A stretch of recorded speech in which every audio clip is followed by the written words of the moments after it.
Hey friends, grab your coffee, Irish or not, grab your yarn, maybe a coloring book, and settle in. Today, we're diving into what it's like to live with CPTSD. That stands for Complex Post-Traumatic Stress Disorder, and how to find a little peace in the echoes of the past. So, quick life check-in. I went to my wedding. Well, not my wedding, but the wedding I was invited to. And that was a big deal for me because social anxiety usually drains my battery before I even get there. But I made it. My husband met me later. We stayed for a couple hours and I didn't spiral. I did need some time afterwards to recharge because apparently small talk and crowds are like a personal boss battle for me. But I'm armed with a French baguette instead of, a sword. When I finally got home, I went straight to crocheting. My Crochet took me back to my big frog, who I have officially named my freedom frog, because apparently my Crochet, which is crochet lingo for crochet mojo, for those of us who are just joining us now and are not crocheters. But that's where my creative energy wanted to go. And honestly, I've found that I produce better work if I just follow it. And that's new for me. I used to really stress about starting a new project before finishing the old ones. My brain used to be like, it won't be perfect if you put it down and come back. But now I just let it be. So if my Crochet says we're frogging today, then we're not frogging like pulling out, but frogging like working on my frog, then that's what we're doing. And if tomorrow it says, hey, what happened to that shirt we were working on? We'll go there next. Like a dog chasing a squirrel. Or like an ADHD brain, I guess. This episode is going to be a little more reflective. Maybe a little bit slower paced, cozy vibes, but absolutely zero toxic positivity. I'm going to be sharing my personal experience. This is not medical advice. If you're really struggling, then please reach out to a licensed clinician or your doctor or someone you trust. These are just how I've learned to cope. We're talking small wins, my coping tools, and a few laughs. Because honestly, healing requires humor sometimes. And of course, we'll wrap up our episode with a tarot card to guide us through the week ahead. Let's start with the basics. CPTSD. It's not just trauma. It's the aftershocks that sneak into our everyday life. PTSD is often linked to one single overwhelming event, while CPTSD usually develops from repeated or prolonged trauma. So think of it as CPTSD is death by 1,000 paper cuts. It's a lot of smaller, ongoing traumas that pile up over time. Usually things like emotional abuse, mental manipulation, it can be physical abuse, neglect, or even just growing up in an environment where you never felt safe being you. Clinically, CPTSD includes some of the same core PTSD symptoms. But on top of that, people struggle with self-worth, emotional regulations, and often relationships. And the thing about those kinds of traumas is they echo. They don't always scream. Sometimes they're a whisper that's constantly in the back of your head. It's what gives birth to Earl. So I call them echo moments. Those weird emotional flashbacks where nothing seems wrong, but your body disagrees. It's kind of like when something good happens. Instead of feeling happy, you tense up. You're waiting for the other shoe to drop. Because in your body's experience, after something good happened, something bad always followed. So your brain's like, hooray, this great thing happened. And your nervous system is like, girl, we know better. Do not trust it. For me, a lot of my CPTSD came from emotional and mental manipulation. It shows up almost kind of like a voice in my head. And not everyone experiences it this way. That's how mine decided to manifest. And the biggest trigger for me, saying no.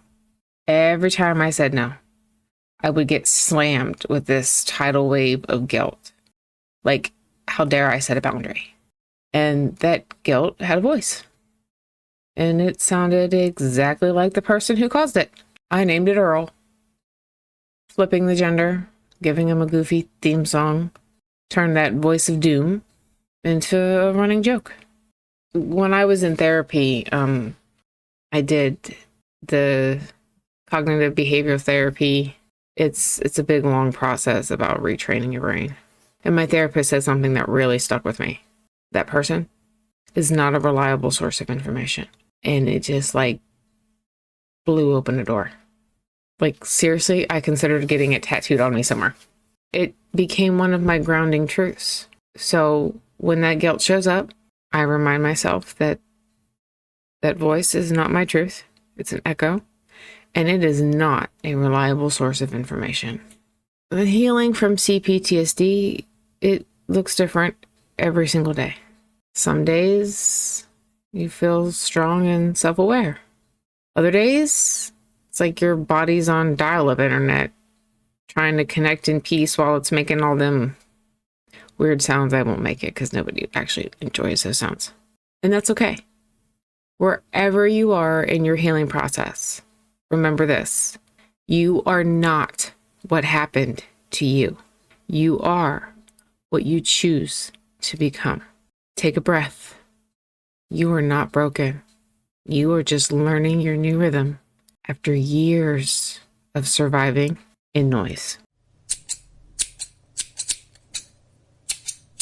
Okay, it's time for this week's Stitch Happens story. And oh boy, this is a tale of crochet chaos and emotional endurance. The No Drama Llama Saga.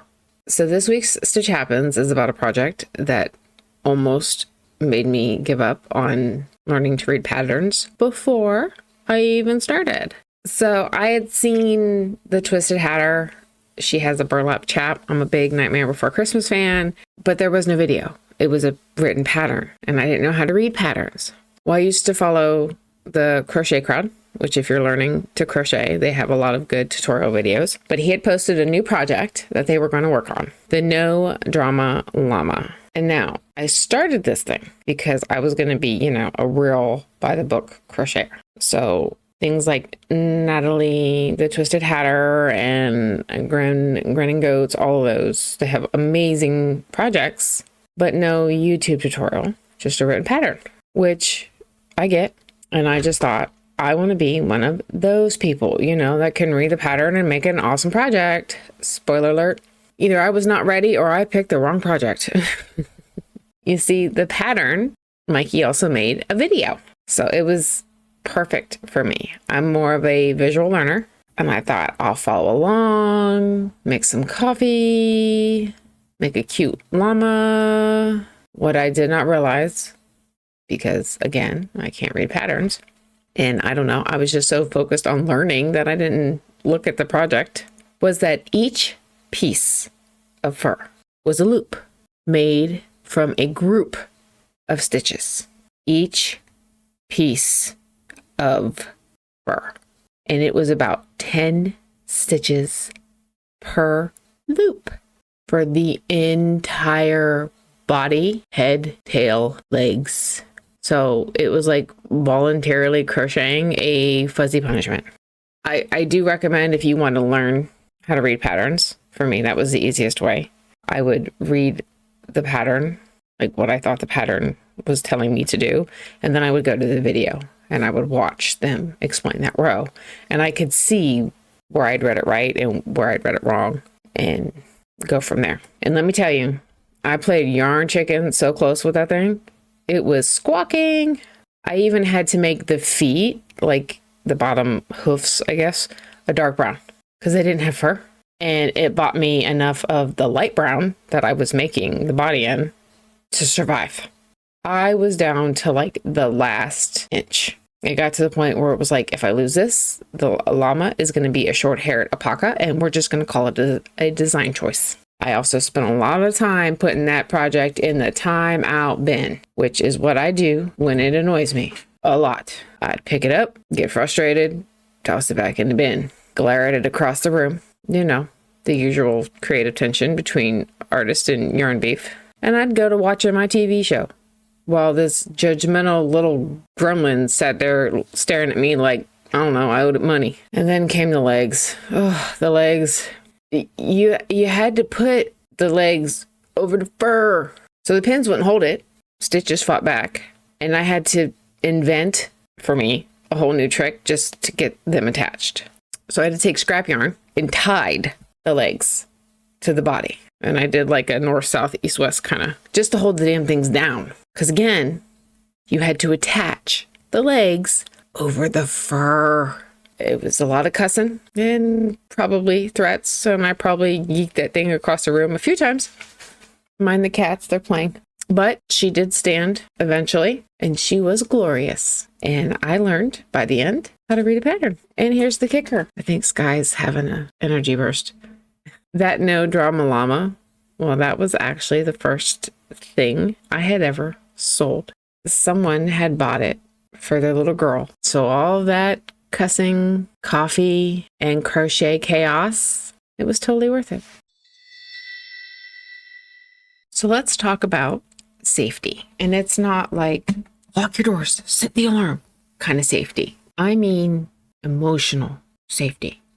Because when you've spent years living in survival mode, actual safety can feel suspicious. Like calm shows up knocking on the door and, you know, your body's looking through the peephole going, who sent you? What's the catch? What's the code word? Weird, right? Like you crave peace, but then when you finally comes, it almost feels wrong. Your body doesn't quite trust it yet. That triggers your system to constantly keep scanning the room for danger. And that's not a failure. That's your nervous system trying to unlearn years of danger is normal. When you live with CPTSD, even good things can make your body tense up because calm feels unfamiliar. For me, I always seem to function better in chaos. Like when shit hits the fan, my brain goes clear and I'm all right, let's clean this up. Let's get this shit done. Let's figure it out. But when life is calm, I'm a bundle of nervous energy. I'm on edge. I'm waiting for the next disaster because there's always a next disaster because my body had not learned how to relax, only how to prepare. That doesn't mean you're broken. It just means your body is still learning what safe feels like. Trauma researchers note that the nervous system can stay on high alert even when life is safe. It takes time and practice for the body to relearn calm. And while it learns, we celebrate the small wins, like making your bed, taking a shower, speaking up for yourself, and then not immediately apologizing afterwards. That was a big thing for me. I was constantly, for a long time in my life, apologizing. I would say sorry all the time, even if it wasn't my fault. It didn't matter. I had to say sorry. I had an ex-boyfriend one time got really irritated with me. He's like, I hate how you say sorry all the time when it's not your fault. But my brain had been taught that it was always my fault. Even this podcast, like my brain is whispering, you're going to make that person feel bad. You can't make that person feel bad. But that's not what this is about. This is about me being open, honest, authentic about what I experienced, you know, taking my small wins, like telling Earl to fuck off and to take all his friends with him. It's not about making anybody feel bad or punishing anybody. It's about being open and honest. You don't need a grand comeback story. A quiet Tuesday can be a triumph. Some days I'm thriving. Some days I'm hiding under a blanket like a burrito of avoidance. But both days count because I made it to another day. I survived. Sometimes that's the biggest hill you can climb. For me, coping tools are my little anchors back to safety. Crocheting, walking, running, reading, video games. I did therapy for a few years. good old grounding exercises. Basically, anything that reminds me I do have some control, even when everything else feels like it's spinning. Crochet is one of my favorite. It gives my brain something safe and repetitive to focus on. Something that says, hey, we're okay right now. Stitch by stitch, fur loop by fur loop. I can feel my body calm down. It keeps my hands busy, which helps keep my brain calm. And when I follow a pattern, I can check it off row by row. And I can feel and see that I've accomplished something. So whatever your version of that is, it doesn't have to be crochet, tending to your plants, gaming, doodling, sitting outside and breathing for a minute, whatever it is, that's your safe space. You do not have to earn it. You just have to allow it and enjoy it. And if anybody tries to invade that, tell them they can kick rocks. All right, friends, let's get into this week's Brews News, the segment where we stir the pot and still spill a little tea. What's going on in our country right now? The Epstein update. Congressman Jamie Raskin has sent letters to the CEOs of JP Morgan Chase, Bank of America, Deschutes Bank, and Bank of New York Mellon, asking for the records tied to more than $1.5 billion in suspicious transactions linked to Jeffrey Epstein. Now, these banks allegedly failed to file what's called suspicious activity report that falls under the Bank Secrecy Act, even with these giant blinking red flags all over those accounts. Meanwhile, lawsuits keep stacking up, accusing the banks of enabling Epstein's trafficking operation. But there is a bright spot in the darkness. Survivor Lisa Phillips gave a powerful interview on Midas Touch. Recommend people going and watching that. She mentioned on there that she's hosting her own podcast from now on to create a space for survivor voices that deserve to be heard. So let's make sure they stay heard, not buried again under money, influence, and silence. So I would go over and support and, like, share, follow for her. Let her know she's not alone. No Kings update. The October 8th No Kings protest drew millions nationwide. Organizers estimate, I've heard 7, I've heard 6, I've heard 8. But millions of people showed up across 2,600 rallies, making it one of the largest single-day protest actions in U.S. history. It surpassed the June numbers. And get this, despite the massive turnout, reports of violence were extremely rare. And the violence that did happen was directed at the protesters and not from them. Here locally to me in Kent, Ohio, a man with a gun shoved a woman to the ground. They pinned him down and waited for cops to come. In North Carolina, a woman wearing a Trump shirt waved her firearm while driving past a crowd of protesters. I saw another one, I think it was Ohio. Somebody drove up on the curve and hit someone. It was a hit and run. Throughout all of it, though, the movement itself stayed peaceful. Powerful proof that people can demand change without chaos. Now let's move on to the shutdown. We are deep into the October shutdown, and the Senate Republicans keep hiding behind this 60-vote filibuster rule like it's the world's tiniest shield. They keep going, it's a Democratic shutdown. Our hands are tied. We can't move forward. It's the Democrats. But here's the real kicker. These are the same folks who nuked that rule in order to push through Trump's judges and appointees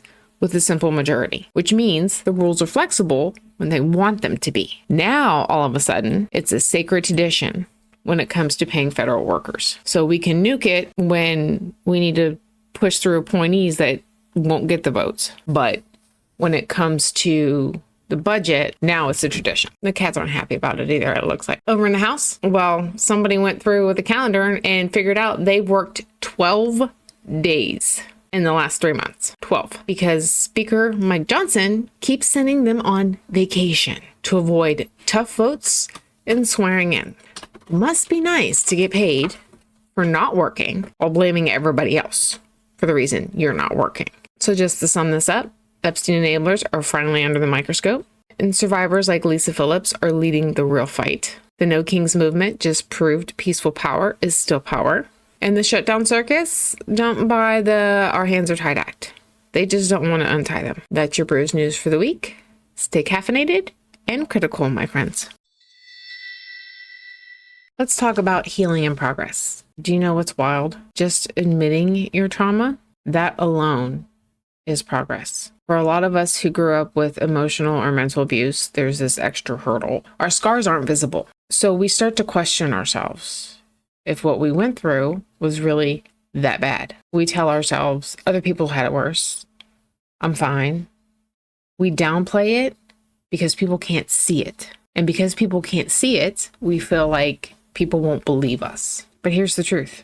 Invisible scars hurt just as much as visible ones. Your trauma is valid. Your pain is valid. And your healing, it is just as real, just as major, and just as worthy of celebration and respect. Healing isn't neat and tidy. It's not this little journey where you wake up one day and go, boom, I'm healed and everything is perfect and makes sense. Nope, it's messy. It's the in-between, the weird space between awareness and peace. It's like cleaning out your dresser. You have to pull everything out, make a big old pile in the middle of your bed, sort through the chaos, figure out what to keep, what to let go of. And yeah, it will look way worse before it looks better. But in the end, you've cleared out what you no longer need and made room for what you do. That sorting part though, that hurts, right? Because we're emotionally tied to so much of it. It might not fit anymore, but it's still hard to throw out. It's like you can see the light at the end of the tunnel, but you're still tripping over emotional Lego minefields along the way.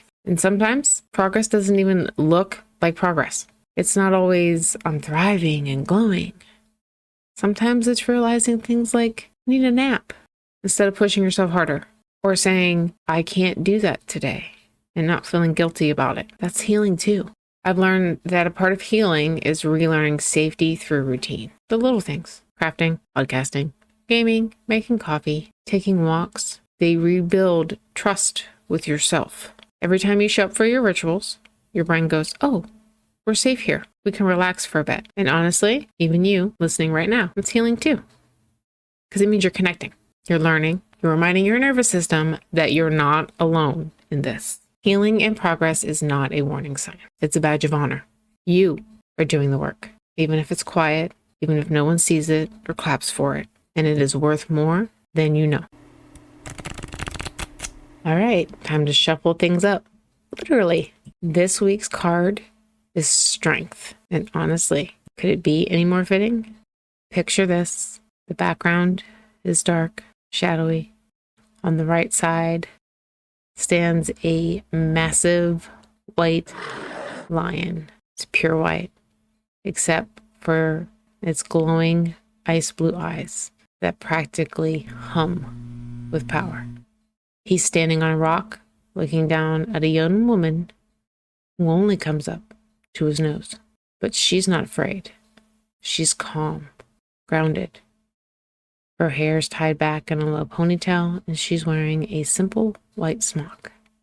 In her hands, she holds a glowing blue orb that matches the color of the lion's eyes, shining a light that illuminates them both.